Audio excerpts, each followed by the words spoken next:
Hello, humans. Welcome to my very first YouTube video. I have been planning this for a couple months now, but this video has actually not been scripted or anything. I've thought about it and I was thinking about it last night and I said, you know what, I'm just going to dive in and do it because if I wait till I have it all perfect, then it'll never get done. So, I'm going to be going over my favorite mid-grade series. These are not like going to be ranked in definite order of lowest to highest, although it's going to be in general because I haven't really sat down and said, okay, this and this and this. It's just going to be today in general what are my favorite mid-grade series, and I'm probably missing one that I really really like, and I'll probably later be like, oh no, I really like this one. It's mostly going to be fantasy series. It's not going to include some other mid-grade series that are not my favorite. So we're going to start with, I don't even know how many I got. Let's see, there's 1, 2, 3, 4, 5, 6. So the top 6, I guess. And we'll start with number 6, which is the Land of Elion books. Now, there are 3 in the original series, and then I actually found out. So I knew there were these 3. I read these 3 as a kid, and then I found out when I was first thinking about doing this video, they actually have another one. The way the 3rd book ended, it felt like it was definitely an end. I remember that as a kid. Felt like the end, but apparently there's another one. And I know that they did several others about some of the other characters in this. This is the 10th city. This is the 3rd one. This is the 2nd one, the Beyond the Valley of Thorns. And then this is the 1st one, the one that I really liked the most, which is Dark Hills Divide. So this book, it involves this city, and see if there's a picture of the city in here. There we go. I don't know if you can see that, but the city is connected. There's 4 cities actually.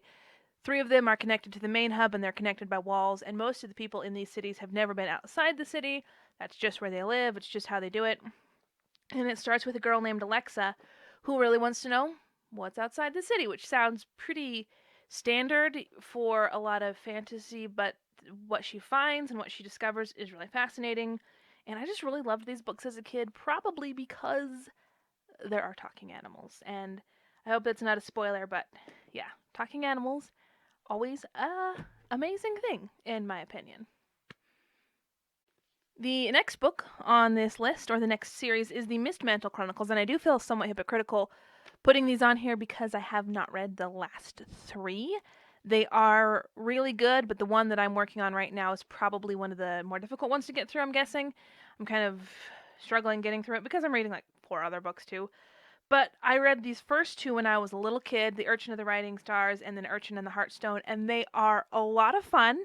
They are very reminiscent of Redwall, but yet different as well. I mean, they've got talking animals who fight with swords and stuff, but their location and the plot beats and everything else is very different than Redwall. I guess, really, other than the fact that they're woodland animals who have swords, pretty much the only thing that makes them similar to Redwall. And it starts out with a squirrel who is a different color than most of the other squirrels, kind of an outcast. It starts out with how he shows up on the island, and then it's just kind of his journey. During this first book, he becomes a page, and his adventures as a page of. He's actually. Oh, I don't want to give that away. Well, anyhow, it's kind of his journey as a page and catching a bad guy and solving a mystery and all this stuff. And I'm trying to do these without giving spoilers and just off the top of my head without being scripted. So yeah, good book. You should read it. This next series is one that I actually did not read until I became an adult because it didn't come out until I was an adult. I think this first book was released in 2017. Yeah, 2017. I love these books. They are by Cressida Cowell, I think is how you pronounce her name. She's the person who wrote How to Train Your Dragon books. She's very different in her writing than many of the authors that I like. It's not whimsical necessarily. Maybe kind of a goofy sort of whimsical. It's different, and there's a narrator, which a lot of times, I don't know, narrators are big hit or miss for me, but there's a narrator in here.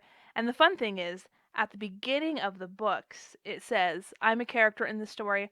I'm not going to tell you which character I'm at. I actually haven't read the last book yet. I have the 4th book I'm working my way through it. It is the last book. But 1, 2, and 3 were excellent. They follow a wizard whose name is Czar, and I love it because it tells you how his name is spelled, and it's like, I don't know why it's spelled with an X. Names are weird, and I love that. I love it. And there's my favorite character. That's Caliburn. He's a crow. He's awesome. No, he's a raven. Anyhow, he's amazing. He's an excellent character. So it follows a wizard named Czar who hasn't yet come into his magic yet. It's very unusual at his age. Most wizards have got their magic, but he hasn't yet come into his magic, and he devises a very unique way to get his magic. And in this world, the wizards and the people are enemies. They've been enemies for a very long time, and the reason that the wizards can't defeat the people is the people have iron. Magic doesn't work on iron, but of course, the people can't defeat the wizards either because the wizards, the wizards have magic. So the second main character in this story is a girl named Wish. She is a human, she is a princess, and the story is of how Wish and Czar end up meeting and becoming friends. There's also a bodyguard named Bodkin. Of course, there's Caliburn the Raven, and there's a whole cast of characters that follow Czar around. A couple fairies, a giant, and they're really fun, but they're not detailed a whole lot. You don't get a whole lot of information on them, so I don't know all of their names off the top of my head. But this is definitely worth a read. It looks like a thick book because just of how the printing is, but I would say, the if you look at the book itself inside, the printing is pretty big, and I think that you could probably finish this book in a day, maybe 2 days. I mean, it's not a very long book actually. And my cat is chewing on something, so I'm gonna go stop her from eating plastic. I don't know why my cat loves plastic, but she does. She's a weird cat. Okay, we're going on to another book series that I did not discover until I became an adult, but oh my golly, I love this series. It is the Dark is Rising sequence.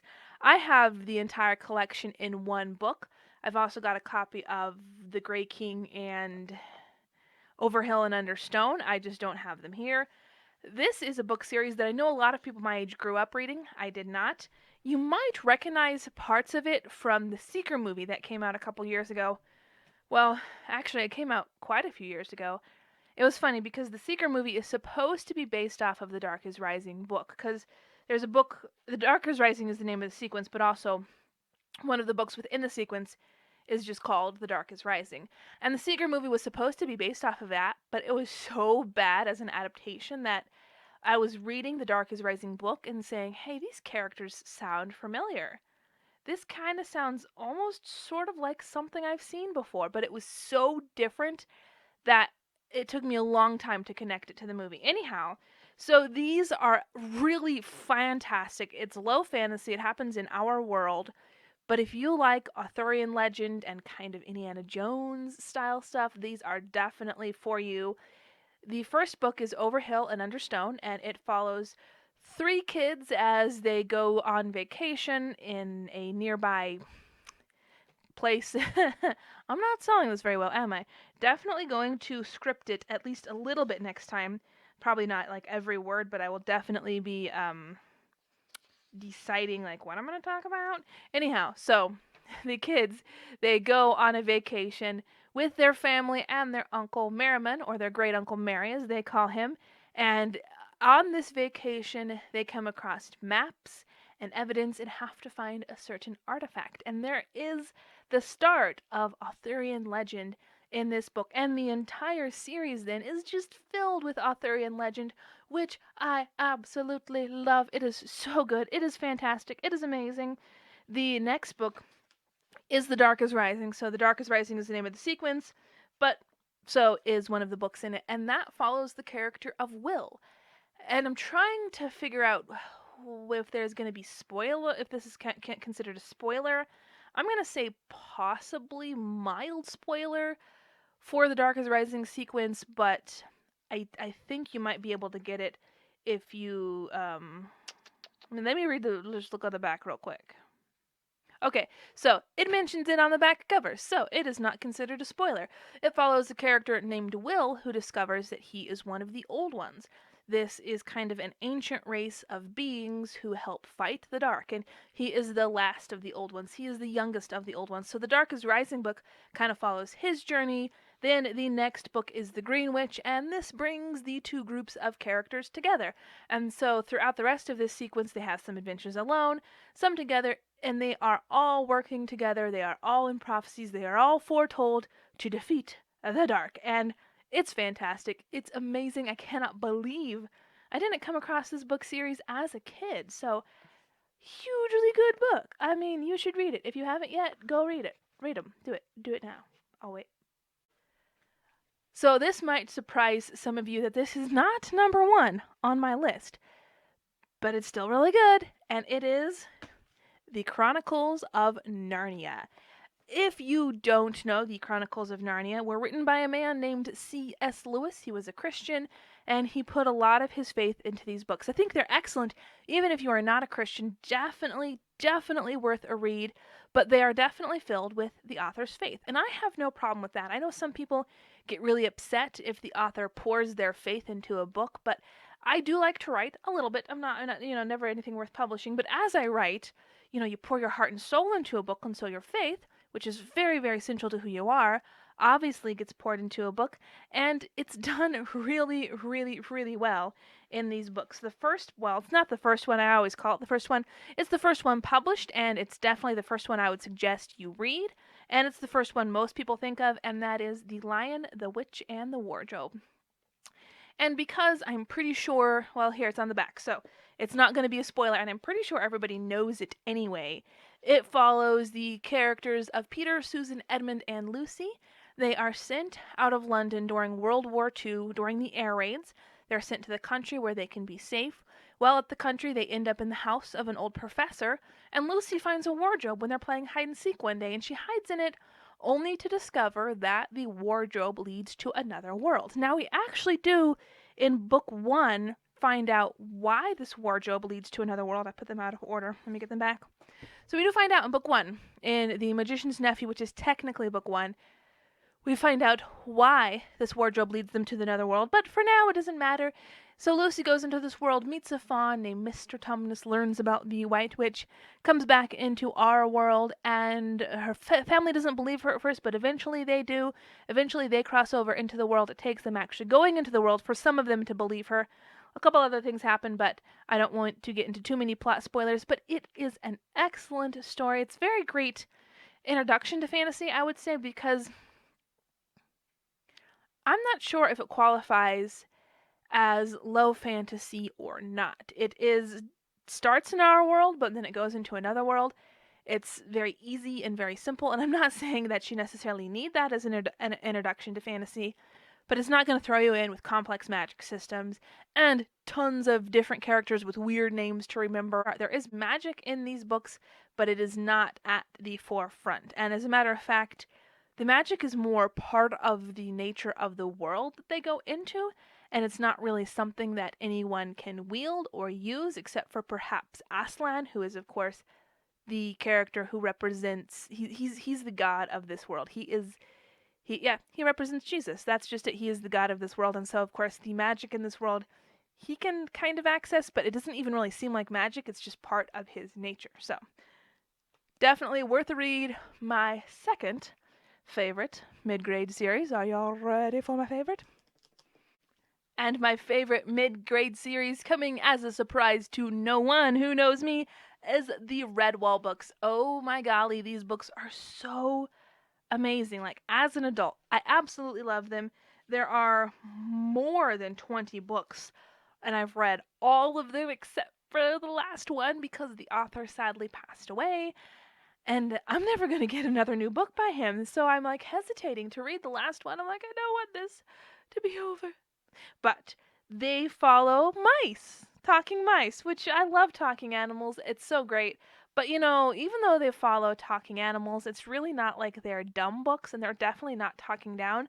I would say out of all the books that I've mentioned, they're among the most mature. This and The Dark is Rising and some of the later Chronicles of Narnia are probably among the most mature books. They, of course, don't just have talking mice. There's also squirrels. There's also hares, which are phenomenal. I love the hares. Each of the races in this book, or the species, I guess, they're not necessarily races. Each of the species in this book kind of have different characters and personalities like a race would or like a culture would. Each of the species in this book is kind of their own culture. It mainly focuses around the Redwall, the Abbey of Redwall. But as I was going to go pick up this book, this is the first one published. It is Redwall. It's the one I would suggest you start with. There's actually about, what is it, like 4 or 5 books that happens before Redwall is even built. Some of them happen during the building of Redwall, and so the book series spans, like I said, 20 books. The interesting thing about this series is most of the books do not contain the same character. I think there's a couple of them that will have the same character. I know Redwall and Mossflower happen a couple of seasons apart, and then Martin the Warrior and Mossflower happen a couple of seasons apart. I think in Martin the Warrior, it's a story being told, so someone in the current time in Redwall is telling a story about the past. But other than that, usually the characters don't span more than one book, or if they do, they are the young adventurers in one book and they're just old in the next book, which is really fun because that way you can kind of get to know a bunch of different characters. Now, people sometimes say that Brian Jake's books are formulaic. I think that's the right word, and I'll give that. They are. They do tend to follow a formula. Usually there's young protagonists who have to leave Redwall for some reason, to find something, to achieve something, to retrieve something. There's some reason for a group to leave Redwall, and then usually while they're gone, there is a crisis at Redwall Abbey. But there are a bunch of amazing characters that come in. There's a bunch of different things that happen. You know, something being formulaic doesn't necessarily mean it's bad. You could say the same thing for any episode of NCIS. A crime is committed, they have to solve the crime. It takes them a while, they think about the wrong guy, it turns out it's the other guy, and then they get him. I mean, that is the basis for any detective show, pretty much. Every detective show has to be very formulaic just because of its nature. So that doesn't mean it's a bad thing. One thing that I really love about this series is that the author's not afraid to kill people, which I figure out try to figure out how to say that in a better way, but that's just how it is. So they don't pull any punches. It's not telling kids, "Oh, it's all okay.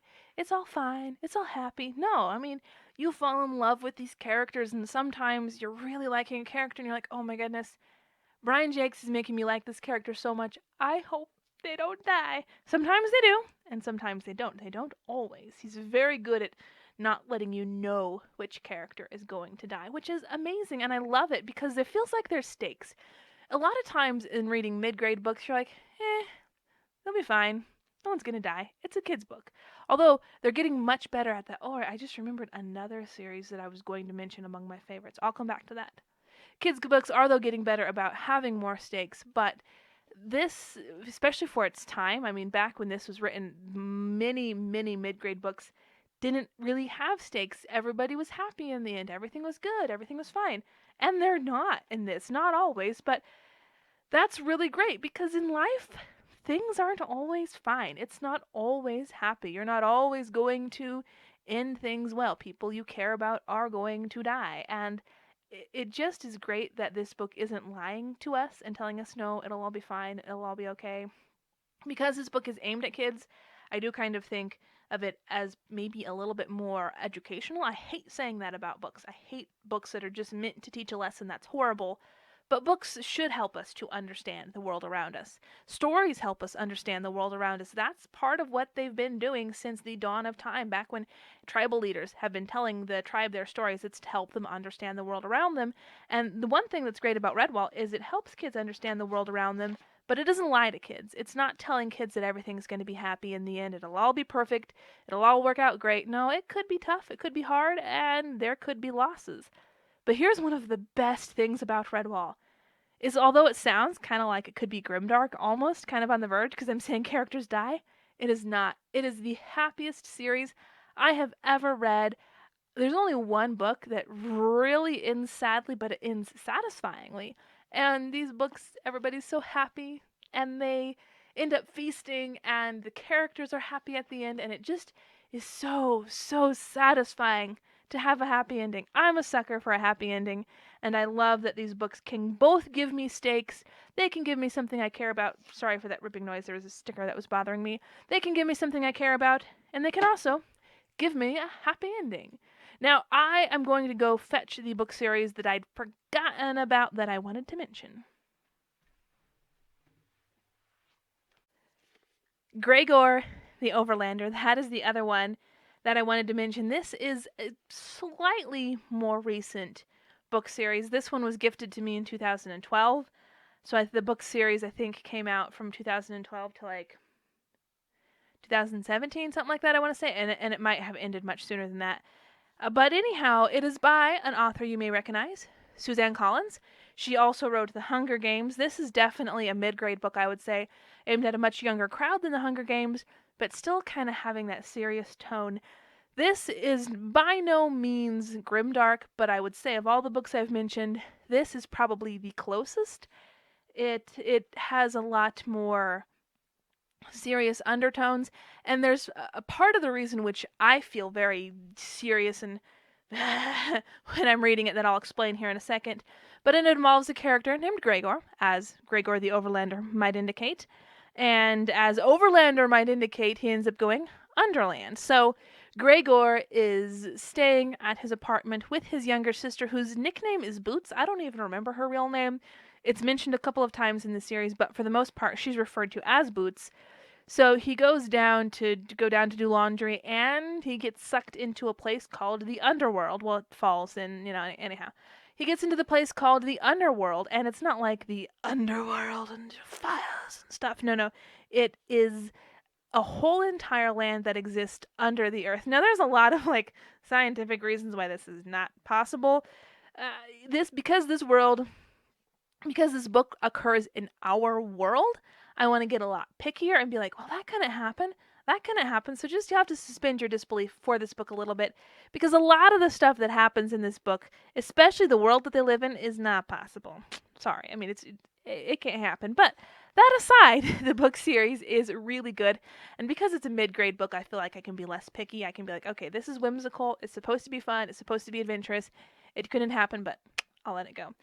But Gregor falls into a place called the Underland, and in this place there are some talking animals, obviously, because I love talking animals, as well as people that have lived down there for many, many years. The people are allied with some of the animals, like the bats, and they are against some of the animals, like the rats. And then there are some other animals that are kind of wishy-washy, like the mice, which don't really take any side, or the spiders, which do take the side of whoever pays for them. Yes, there are talking spiders in this book, which, yeah, they weren't exactly the pleasantest of the characters in the book, but I didn't outright hate them either.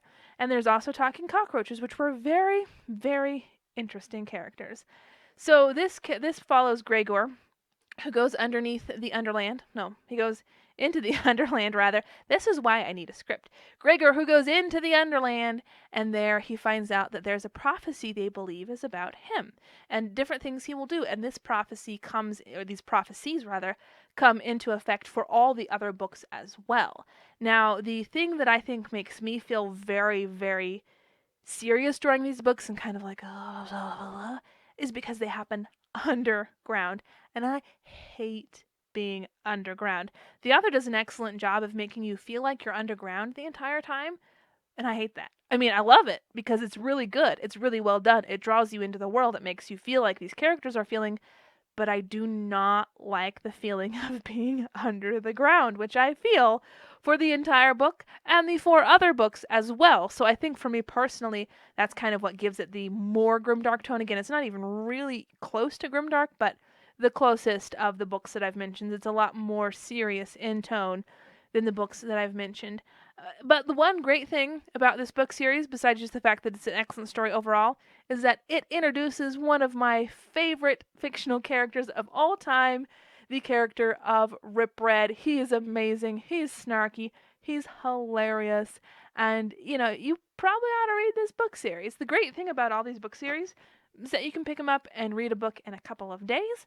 If you don't like it, no need to continue. If you do, you've got several other books to finish them off. I hope you enjoyed this video. This is the part I've been waiting for. Makes me feel like an actual YouTuber. Make sure to like and subscribe. I'm not sure why subscribe is like this, but subscribe to my channel. Let me know what you thought of the video. Let me know what you just thought of everything overall. This is my first time doing it, so also I hope to be doing a video every month. So yeah, there we go. All right. I've been wondering how to end these things forever, so I don't know how. So just bye.